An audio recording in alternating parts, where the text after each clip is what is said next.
Bienvenidos a otro episodio del Manual de Supervivencia Escolar del Animador. Esta semana tenemos de invitado a uno de nuestros profesores de la carrera en Coco. Él es Joel Ortega y nos ha enseñado mucho sobre narrativa y sobre cómo contar historias efectivamente, que es una parte muy importante en esta industria y que no debemos de olvidar. ¿Cómo estás, Joe? Hola chicos, muy buenas. Bien, muchas gracias. Muy feliz, contento de estar aquí. Muchas gracias por la invitación. No, de qué, gracias por aceptar estar en el programa, Joe. Cuéntanos de ti, Joe, sobre tu vida estudiantil, sobre tu vida en general, ¿no? Ok, pues a ver, ¿por dónde empezamos? Vamos a pensar en la narrativa justamente. Bueno, pues yo como que desde chavito, sobre todo desde que vi una película que es The Nightmare Before Christmas y que me cambió la vida, sabía que me quería dedicar a hacer algo así, ¿no? También tengo una faceta súper de gamer. Me acuerdo que inclusive fui a la embajada de Japón para preguntar si podía irme de intercambio a estudiar desarrollo de videojuegos o diseño de videojuegos, porque en ese entonces me encantaba toda esa parte de los juegos. Y me acuerdo que una vez fui a la Electronic Game Show, no sé si llegaron a ir o la conocen, pero era una expo que se hacía donde todos los grandes developers traían los juegos más recientes y los podías probar y demás.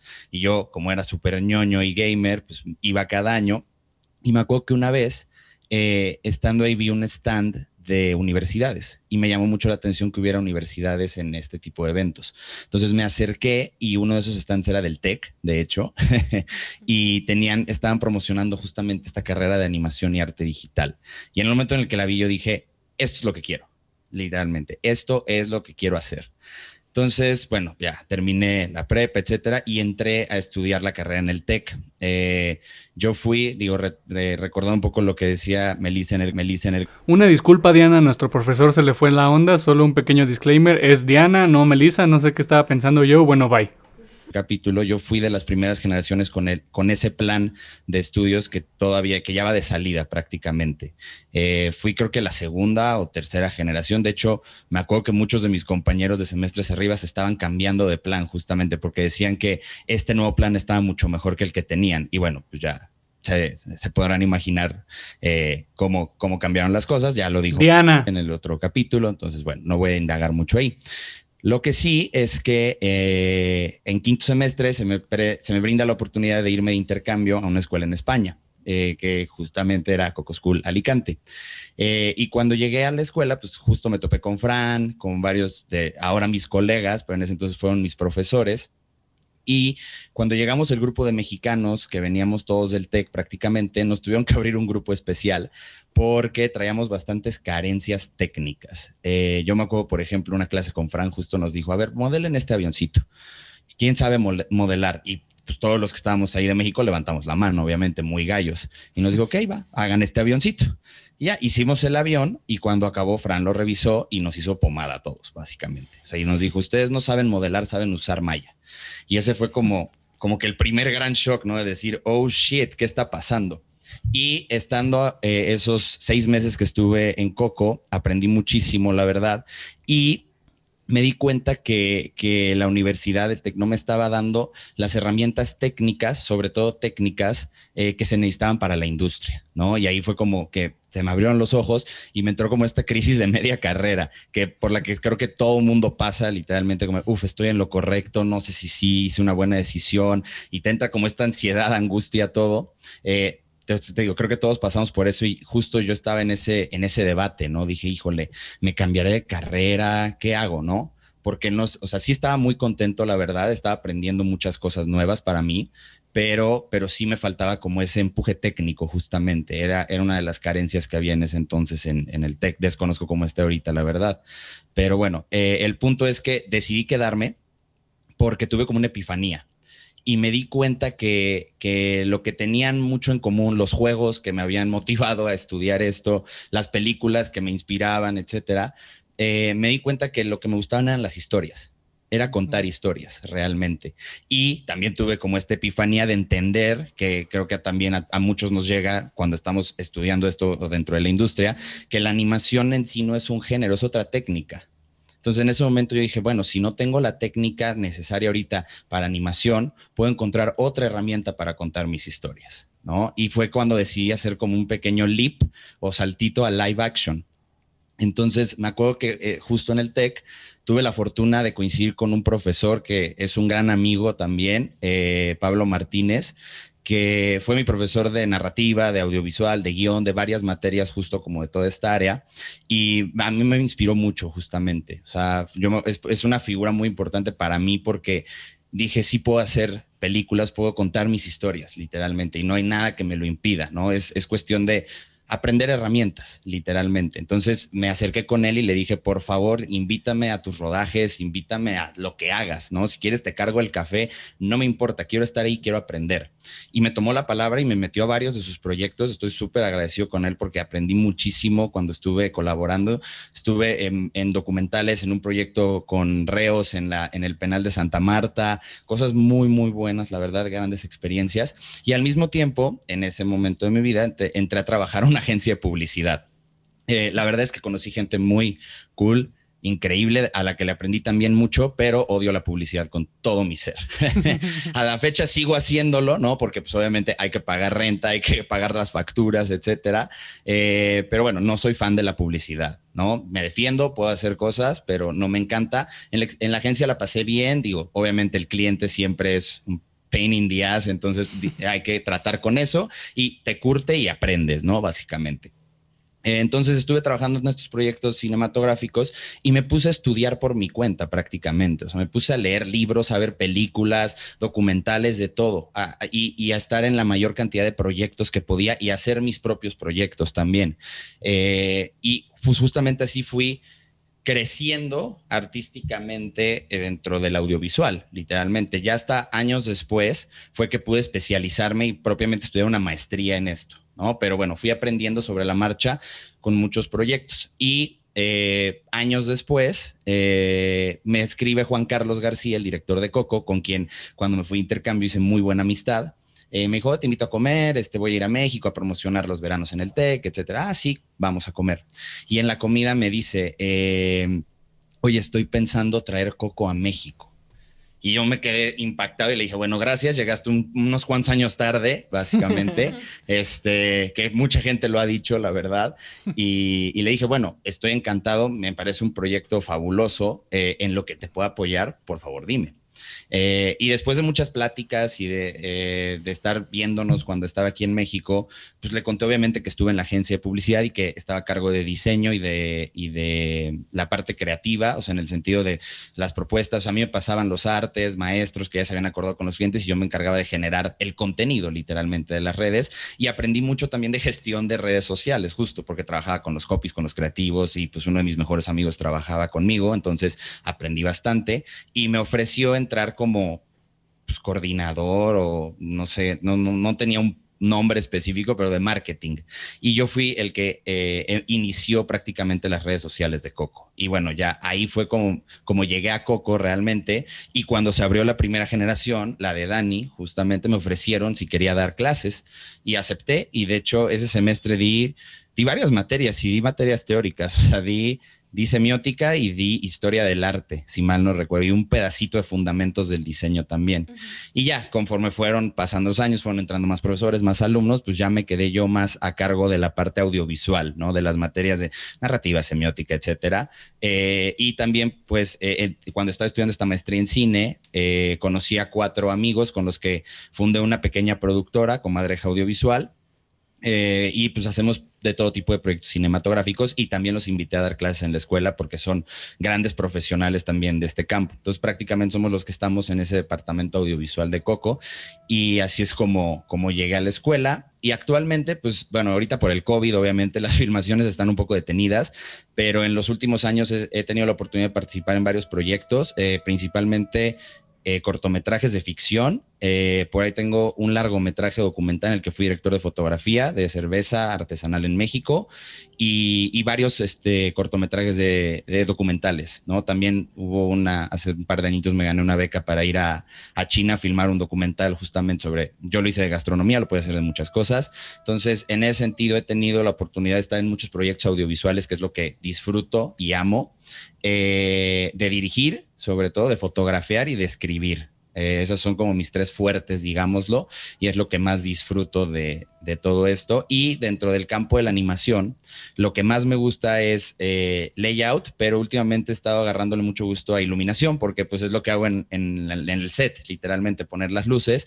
Ahorita estoy tratando de familiarizarme otra vez con Arnold porque tiene años que no me siento a renderizar o a poner luces literalmente, pero bueno, creo que toda esa, justamente la parte narrativa de la iluminación ya la tengo, entonces es más bien aprender la herramienta, que de esto te digo, fue como esta revelación que tuve en esta crisis de carrera, o sea, es más bien si tienes estos fundamentos y estas bases, es adquirir una herramienta nueva para expresarte de otra forma y listo.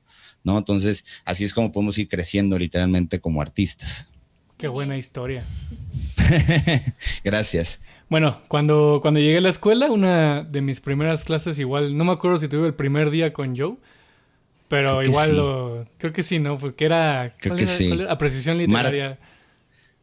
O semiótica, ¿no era semiótica más bien? Creo que sí era semiótica, ¿verdad? Sí, porque es de primer semestre. Sí, es cierto.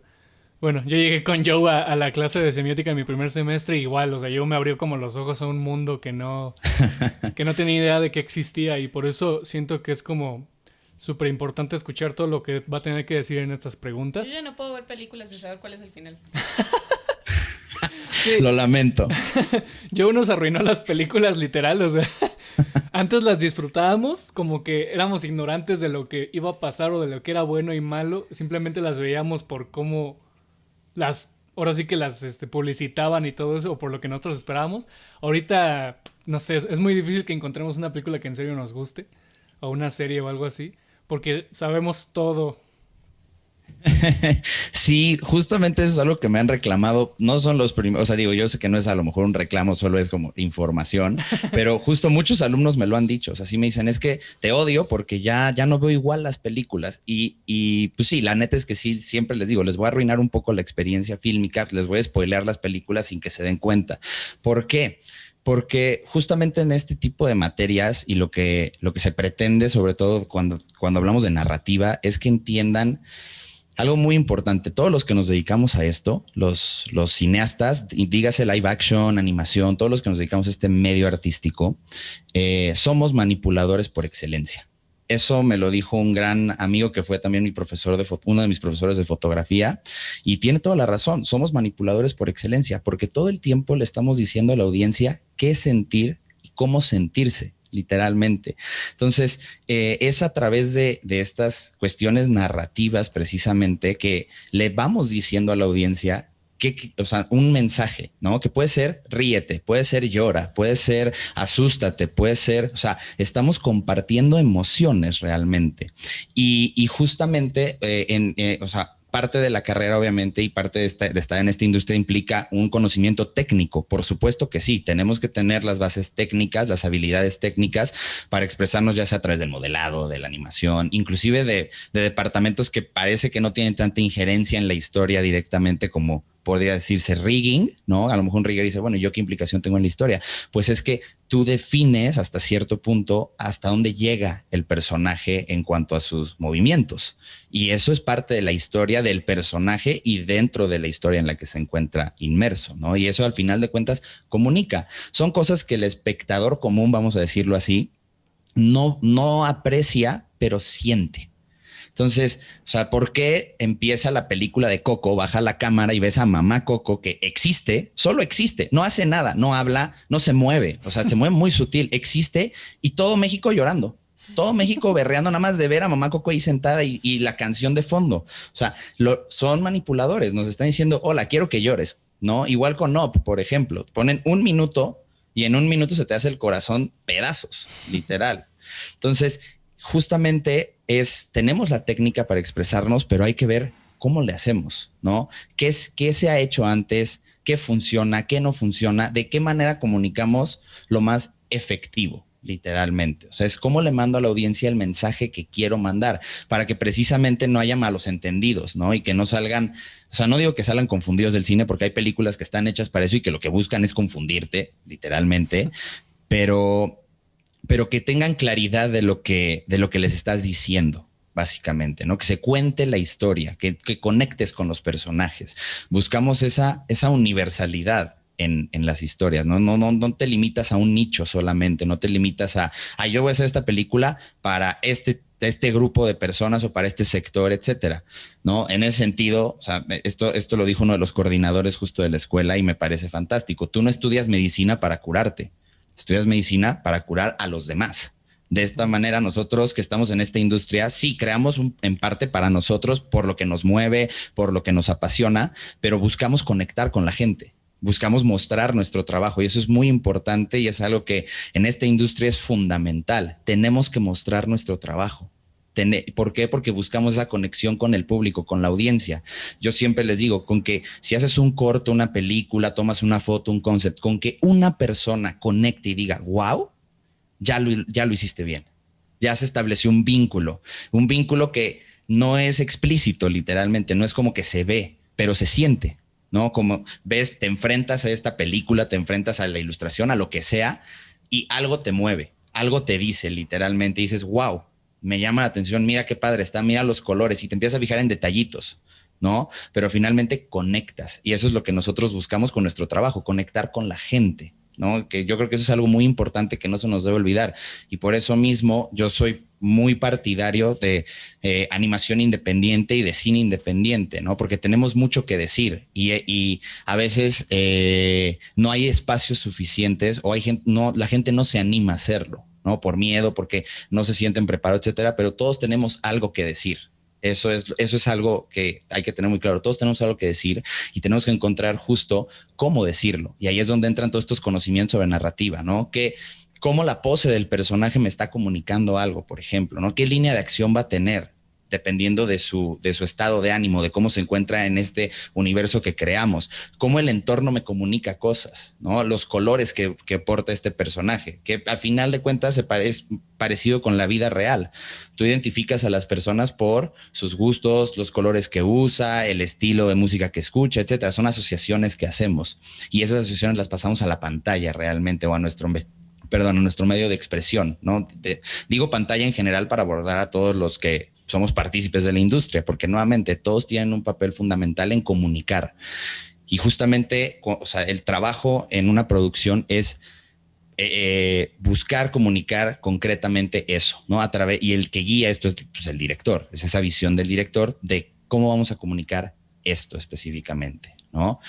Y pues justamente esos conocimientos nos van a permitir hacerlo bien, que se entienda el mensaje y que no haya malos entendidos, malas interpretaciones, confusiones, ¿no? Y esas son las historias más efectivas, pienso yo, las que más nos mueven, literalmente. Son esas historias que te marcan, esa película que viste en algún momento de tu infancia o de tu adolescencia o inclusive hasta la fecha y que te deja pensando días.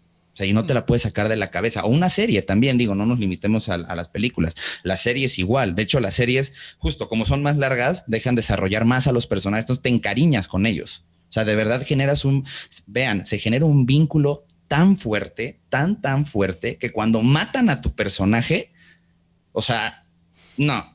Son semanas de depresión, literalmente. Y al mismo tiempo quieres más. Es un masoquismo muy extraño. O sea, es como, malditos, los odio, pero voy a ver el siguiente capítulo. Y binge-watchas toda la serie en un fin de semana. ¿Por qué? Porque se generan esos vínculos, precisamente. Estamos conectando con las audiencias. Y siempre habrá alguien para escuchar lo que tengamos que decir. Y habrá gente con la que conectes y con la que no, también. Pero lo que buscamos es conectar con la mayor cantidad de personas posibles. Que nuestro mensaje, lo que tenemos que decir, llegue a la mayor cantidad de personas. Y por eso también reitero esta importancia de crear o de hacer desde lo que les mueva también. O sea, no todo tiene que ser, digámoslo, bajo los estándares súper industriales que tenemos en la industria, ¿no? De una historia, la típica película, ¿no? Podemos hacer muchas cosas y va a haber alguien con quien conectemos, ¿no? Y en ese sentido yo animo mucho a todos sobre todo los que ya están estudiando en estas disciplinas, en estas carreras, que publiquen su trabajo, que lo envíen a festivales, que lo compartan con la gente, con alguien van a conectar, ¿no? Y tenemos que acostumbrarnos a mostrar nuestro trabajo. Como ya lo decía en otro capítulo, hay que perder la pena. Literal, y es horrible, sí. ¿Por qué? Porque te estás abriendo con la gente. Finalmente, creas desde tu propia experiencia, creas desde quién eres y tú te ves reflejado en tu trabajo. Y entonces a la hora que muestras tu trabajo es difícil, obviamente, porque te estás mostrando a ti mismo. Y es un momento de mucha vulnerabilidad, obviamente. ¿Por qué? Porque es qué van a decir, va a gustar, no va a gustar, qué pasa, ¿no? Es mucha incertidumbre, pero es algo que tenemos que hacer, literalmente. Tenemos que mostrar constantemente nuestro trabajo. ¿Para qué? Para recibir retroalimentación. El feedback siempre es bueno y también hay que saber qué escuchar, por supuesto. En ese sentido, saber, porque si muestras tu trabajo a múltiples personas, lo que va a pasar es que vas a tener múltiples comentarios que pueden ser muy contrastantes. Puede que alguien te diga, quita esto, no, déjalo. Esto funciona, esto no funciona. Entonces hay un punto en el que dices, bueno, ¿qué hago? Y ahí justamente entra toda esta parte de conocimientos, de cómo comunicar precisamente para que tomes esas decisiones. Es decir, saber escuchar. Ah, sí, muchas gracias por tu retroalimentación, lo consideraré. O, tienes toda la razón, gracias, lo voy a aplicar, ¿no? O sea, es aprender a discernir también esos comentarios. Y pues sí, mostrar este trabajo es doloroso porque el feedback puede herirnos, pero también tienen que recordar que el feedback no es para eso, no es para herirnos, no es devorar al prójimo, como siempre les digo, es más bien crítica constructiva para mejorar y crecer. Eso es lo que buscamos a final de cuentas. Y creo yo, incluso sin, bueno, no, más bien, creo yo que todos los que nos dedicamos a esto, a estas disciplinas artísticas, estamos aquí porque nos apasiona y nos mueve, literal. Queremos decir cosas y queremos contarlas con el mundo. Entonces, la única manera que tenemos para crecer como artistas y para poder mejorar y poder ser más claros, más comunicativos, es haciendo más. Es un ciclo, o sea, por así decirlo, es como lo contrario, un ciclo vicioso. No sabría cómo llamarlo, la verdad. Un ciclo fortuito, no lo sé. Pero en el que si tú quieres mejorar, vas a hacer una pieza y esa pieza va a comunicar y va a conectar. Y en el momento en el que lo hagas, vas a mejorar. Y como mejoras, vas a querer hacer más y más y más y más y más y más y más y más. Y así es como vamos creciendo, literalmente. Que no se nos olvide que tenemos que estar creando. Eso es algo muy importante y que luego, que a mí me hubiera gustado, por ejemplo, que me dijeran de chavito en la universidad, porque sí, en la universidad aprendes mucho, pero hasta que sales, literal, que volteas en retrospectiva y dices, claro, ¿cómo no me di cuenta de esto antes? Y a mí me hubiera encantado que me dijeran, no dejes de crear, nunca dejes de crear, porque en el momento en el que dejas de crear, pierdes esa capacidad de conectar con la audiencia. Te oxidas, literalmente. Ya tus herramientas de comunicación no son tan efectivas, no te puedes expresar con tanta facilidad, nos oxidamos. Es un músculo que hay que estar trabajando constantemente como cualquier otro. Entonces, si nosotros no creamos constantemente, nos vamos a estancar, ¿no? Y también si te llegas a estancar creativamente, obviamente hay que darse pausa y todo. Tampoco digo que se encierren y obsesionen y no hagan más que estar creando todo el día. No, hay que tener vida y todo, pero no se nos puede olvidar eso. No se nos puede olvidar que todo el tiempo, o sea, tenemos que estar creando y además queremos estar creando. O sea, ya en un punto ni te das cuenta y de repente estás, en mi caso, por ejemplo, tomando fotos en cualquier momento del día, viendo cómo está la iluminación, etcétera, o dibujando, modelando, de repente estás aburrido y dices, pues me voy a sentar a abrir Maya y a picarle ahí a un rig, y ya hiciste un ciclito sin darte cuenta, ¿no? ¿Por qué? Porque necesitamos, o sea, somos personas que estamos constantemente con este impulso o necesidad de crear. Entonces, en ese sentido, todo este conocimiento, todo este bagaje de cómo comunicamos es importante, ¿no? ¿Por qué? Porque tenemos las herramientas técnicas que se adquieren a lo largo de la carrera, de la profesión, etcétera, pero justo hay que ver esas estrategias para comunicar, ¿no? ¿Cómo conecto con la audiencia? ¿Qué me está diciendo el color? ¿Qué me está diciendo la cámara? Cosas tan técnicas también, pero que tienen mucho peso. Y o sea, no se nos olvide también que si estamos en el audiovisual sobre todo, pues estamos hablando de un lenguaje y tenemos que aprender a hablar ese lenguaje literalmente. Y eso es lo que aprendemos en este tipo de disciplinas y por eso es tan importante saber de narrativa. Es conocer las bases de ese lenguaje con el que te vas a comunicar con la gente. As simple as that. Sí, claro. De hecho, Juan Carlos Navarro siempre que viene, ¿no? Nos insiste en eso y creo que es lo que nos dice que diferencia a un buen artista de un gran artista. Puedes tener como la habilidad para pintar lo que sea, pero si no tienes esa habilidad de narrativa, de saber comunicar lo que quieres en tu arte, pues no sé, siempre siento que si te vas a quedar en ese, pues como estancado en un grupo de artistas que tal vez no pueden crecer más porque no tienen esas herramientas de comunicación que puede que no les enseñaron o simplemente no quisieron aprender o no aprendieron. Claro. Sí, porque de hecho pasa mucho que es común que cuando la gente empieza a estudiar o se adentra en esta industria, están muy enfocados obviamente en la parte técnica. O sea, sí, es como quiero aprender a dibujar inmediatamente, por decir algo, ¿no? Quiero aprender ya a modelar, quiero aprender ya esto. Y se quedan como con esas bases técnicas solamente que carecen de comunicación, ¿no? Y ahí es donde entran todos estos otros conocimientos que son importantes, ¿no? No hablemos de materias, hablemos más de conocimientos, o sea, de estas herramientas, porque al final de cuentas pues, también son herramientas, pero son otro tipo de herramientas. No es una herramienta física, digámoslo así, como tal, es una herramienta emocional. O sea, justo lo que estamos haciendo es trabajando con herramientas emocionales. ¿Cómo le digo esto a la audiencia? Sin que se dé cuenta también. Eso es lo más increíble, que el espectador común no se da cuenta. En ese sentido, es por lo que decían que les arruino las películas, porque yo lo que les digo es, ahora fíjense como creadores, como que ustedes también comunican cómo lo está haciendo este otro creador. Es importante también ver el trabajo de otros artistas, por supuesto. Y en ese sentido, no es nada más verlo y, ay, qué padre, thumbs up, ¿no? Sino también es, obsérvalo, más que verlo, obsérvalo, entiéndelo. Fíjate cómo está comunicando, qué nos está tratando de decir y cómo lo está haciendo. Porque algo que es increíble de este gremio, la verdad, del cine en general, del audiovisual y del juego también, es que tenemos una libertad ridícula. ¿Libertad ridícula en qué sentido? No hay reglas. No hay una regla, no hay un manual, no hay un código. No hay nada que nos diga, tiene que ser así, como en otras disciplinas, por ejemplo, ¿no? En nuestro caso, cada quien tiene la libertad de comunicarse como quiera y expresarlo como quiera y de la manera que quiera, ¿no? En términos, sobre todo, de narrativos, de dirección artística y demás, ¿no? O sea, en ese sentido, no hay reglas, o sea, no se ha establecido como, si tu personaje es así, tiene que ser así, sino, ok, puede ser así porque ha funcionado a lo largo de la historia, pero lo puedes representar de otra manera también. Puedes innovar en ese sentido, que eso es ahí es donde justo radican estas ideas originales, ¿no? Eso es esto que ya conocemos, pero dicho o contado de otra manera que no se había probado, que no se había hecho realmente. Entonces, tenemos una libertad muy, muy, muy grande, muy grande. Y es una combinación de estas infinitas herramientas emocionales, justamente. O sea, por ejemplo, todos lo sabemos, ¿no? Las historias de Disney que son geniales, ¿eh? No me vayan a malinterpretar, yo amo todas las películas de Disney, todas, pero todas siguen el mismo modelo, la misma estructura, pero cada una te lo cuenta de forma distinta. Y por eso es que son tan appealing, comunican y conectan tan bien con el público. ¿Por qué? Porque es la historia que nos gusta, pero explorada o dicha de otra manera.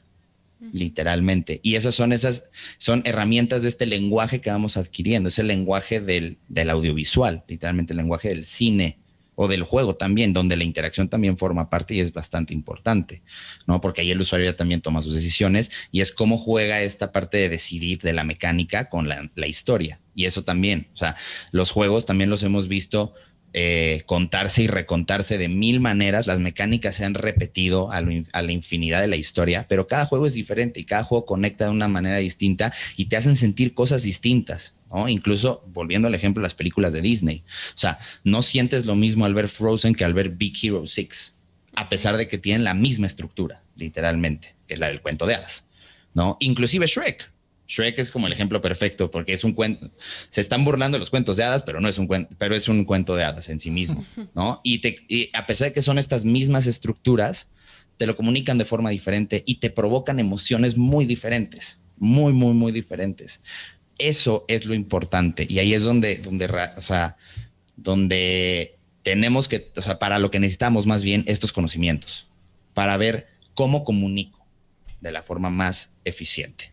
Bueno, ¿cuál ha sido el mayor reto en tu papel como docente?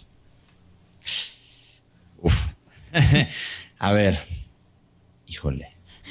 Pues fíjate, curiosamente, yo creo que el reto más difícil que he tenido como docente es comunicar eficazmente.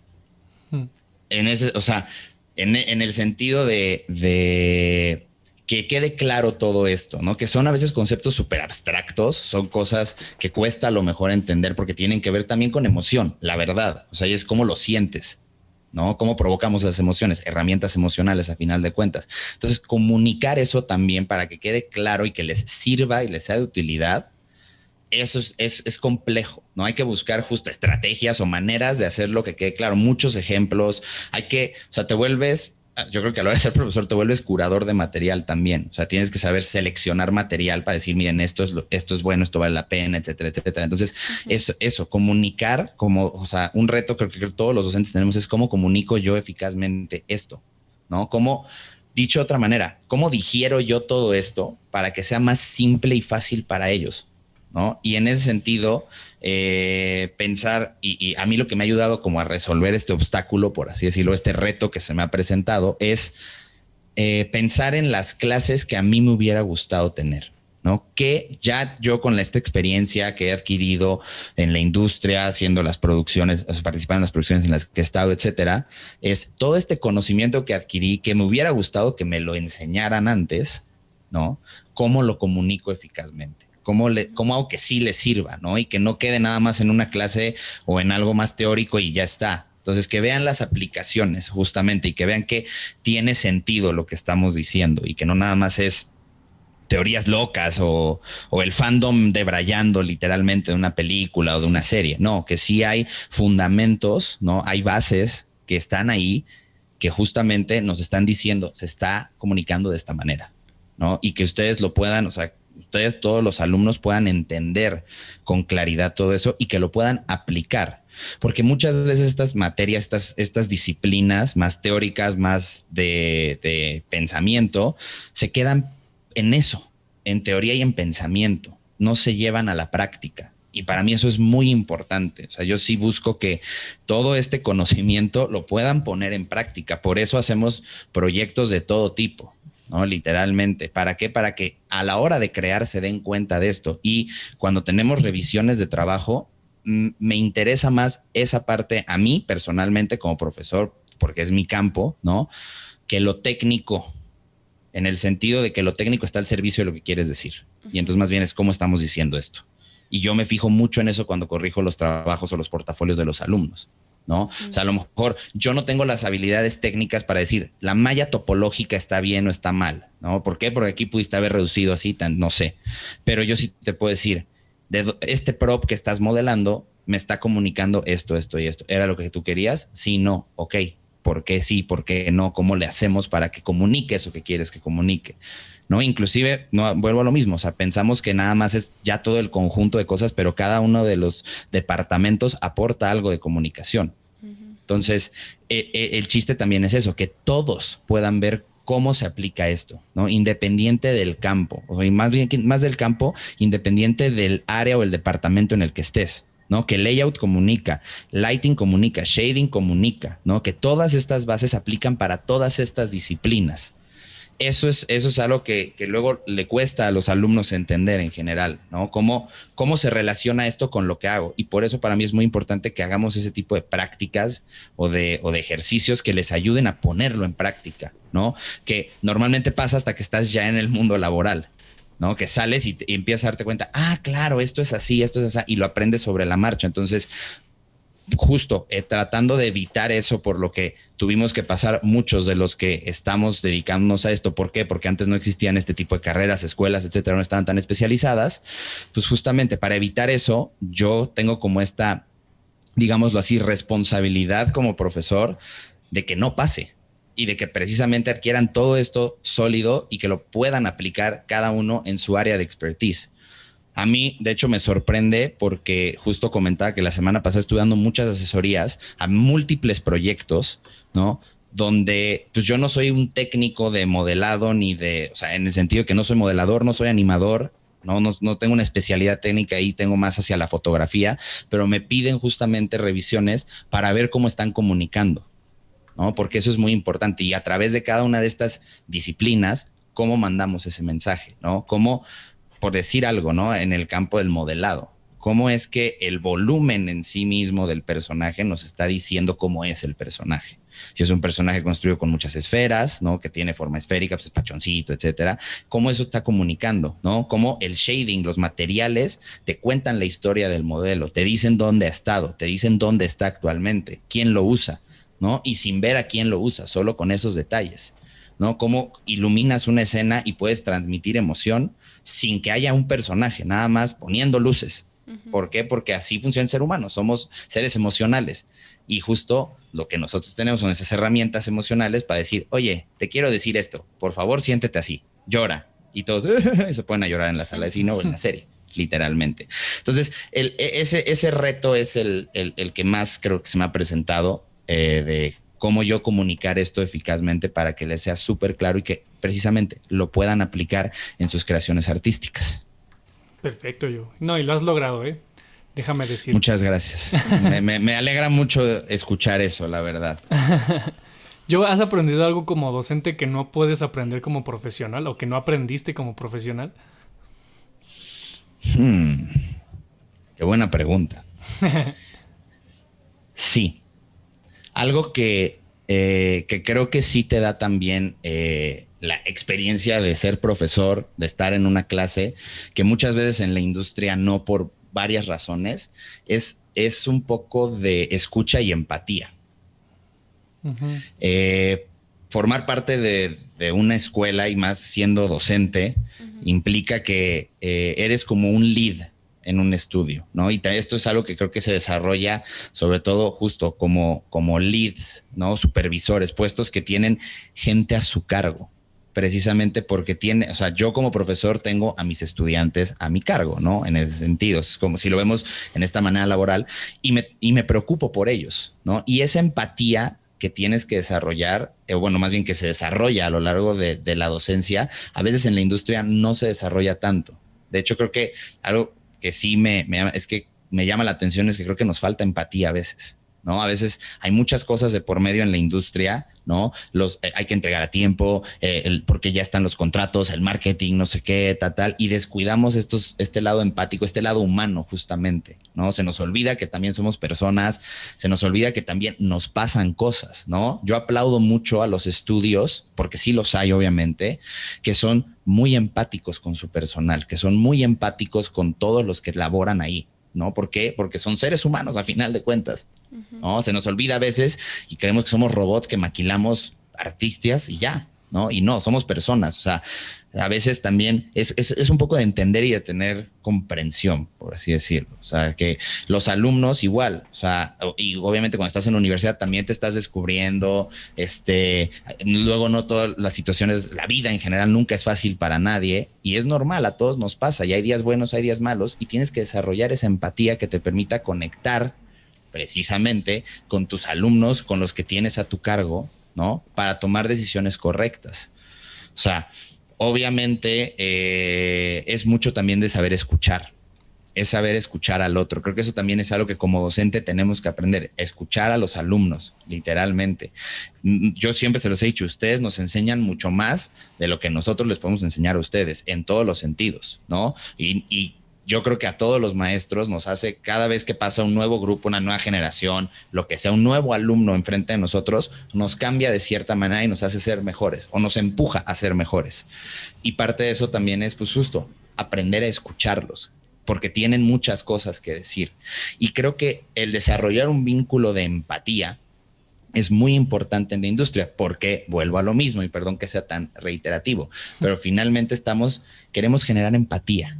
Queremos que la audiencia empatice con nuestra historia. Si yo no tengo la capacidad de empatizar, ¿cómo podría hacer que la audiencia empatice conmigo, ¿no? Con lo que yo tengo que decir.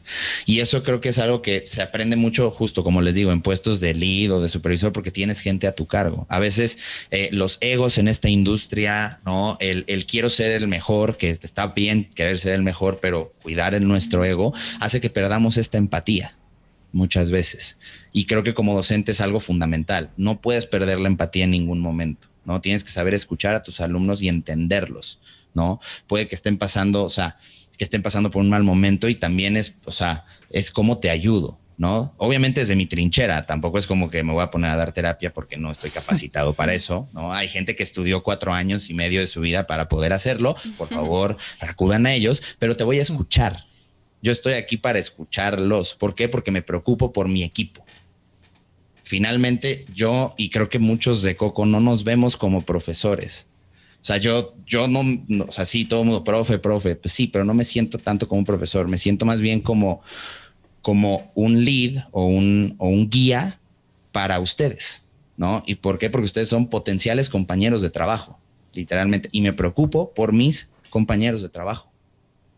Y eso es algo que he aprendido en la docencia, que a veces allá afuera, en la industria, no puedes aprender o se nos olvida. Simplemente se nos olvida. ¿Por qué? Porque te dejas llevar o consumir por otras cosas. Literalmente, establece otras prioridades, se te olvida que el otro existe, tiene sentimientos, es un ser humano, se puede equivocar también. Eso es bien importante, que todos nos equivocamos, ¿no?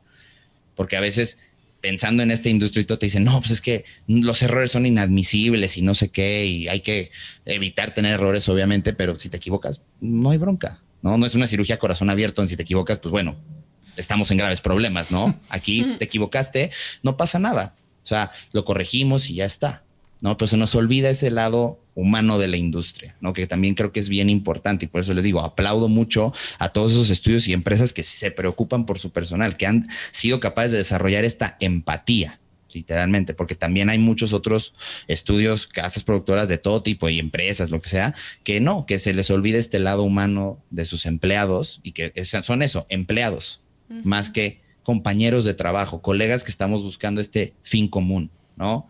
En ese sentido, yo como profesor, mi fin común es que ustedes mejoren, que ustedes crezcan. Ese es mi objetivo en todas las clases, que crezcan artísticamente, que crezcan como personas. Si a lo mejor mi clase no te aportó muchas herramientas, por ejemplo, pero te ayudó a crecer como persona, me voy contento. Si te aprendes las dos cosas, pues mejor. Si creces artísticamente y como persona, pues yo encantado, ¿no? Pero si no, crece como persona, ¿no? Eso para mí es muy importante, que no se nos olvide ese lado humano precisamente. Wow. Qué bonito. Muchas gracias. Espero que a los que están escuchando este podcast les sea útil. Justamente, que no se les olvide la importancia de esto, de no perdamos nuestro lado humano, porque finalmente es a través de toda esta narrativa y demás que apelamos a ese lado humano, literalmente. O sea, lo que estamos buscando es conectar emocionalmente y eso es lo que nos hace ser humanos, esas emociones y cómo entendemos y cómo comunicamos esas emociones. Entonces, eso es muy importante para todos los futuros miembros de nuestra industria, ¿no? Los que serán nuestro relevo en las próximas generaciones. No se les olvide eso, literalmente, porque eso va a hacer que nuestra industria mejore y crezca, literalmente. Entonces, no se olviden de su lado humano y no se olviden de que todas estas herramientas emocionales también son importantes en la industria, ¿no? Para poder comunicar eficazmente todo lo que queremos y que conectemos, que generemos ese vínculo empático con las audiencias, que la gente, que generemos esos fans, literalmente. O sea, y no se trata de fama y demás, sino pensemos que el fan es alguien que conectó impresionantemente con nuestro trabajo y es alguien que lo reconoce y que lo aprecia y alguien a quien le movimos algo. A mí me encanta ver esos posts en Facebook y esas historias de gente, o sea, no sé, creadores de series que visitan a personas enfermas y demás. ¿Por qué? Porque son sus héroes, es gente con la que conectaron. Literalmente se genera ese vínculo humano empático, ¿no? Y por eso adoramos las series y por eso nos clavamos con los personajes y hacemos fila para las películas, ya estamos formados y compramos el merchandising literalmente porque conectamos. Y eso responde a nuestra condición humana básica. O sea, lo que hacíamos cuando éramos bungabungas hace muchos años era sentarnos alrededor del fuego a contar historias y a conectar, literalmente. Y ahora lo hacemos a través de la pantalla, a través de un control, en el teléfono, pero conectamos finalmente, ¿no? Y creo que más en estos tiempos donde, por desgracia, estamos aislados, no se nos olvide que todavía podemos conectar y que estamos conectados. Bueno, yo creo que hemos llegado a todo lo que queríamos tocar. Muchas gracias por venir al programa. Fue un honor tenerte aquí como invitado. El honor es mío. Muchas gracias a ustedes y de verdad les aplaudo esta iniciativa. Gracias por preocuparse y por no perder ese lado humano, ¿no? Y preocuparse por las futuras generaciones, justamente. Sí, claro. Nuestra misión. Eso. Bueno, hasta aquí he llegado, chavos. Muchas gracias, Joe. Nos vemos el próximo lunes en otro episodio vamos a tener más invitados de otras escuelas porque igual los estudiantes son importantes en esta industria. Of course. Y eso es todo, nos vemos. Las redes. Sí, Joe, ¿tienes alguna red donde gustas que te encuentres? Pues puede ser mi Instagram, es @oejoe, todo junto. Ok, ahí lo pondremos en la descripción y si tengo tiempo lo pongo aquí. Nunca lo pone, no sé por qué lo estoy diciendo. Es que luego no hay tiempo, hay que editar los videos rápido, pero bueno, Yo nada más lo es una edito, imagen, está ¿verdad? No se olviden también de compartir nuestras redes. Igual las dejamos en la descripción y no olviden compartir este programa a alguien que lo necesite o que sientan que le puede ayudar o interesar. Entonces, nos vemos. Bye. Bye. Adiós.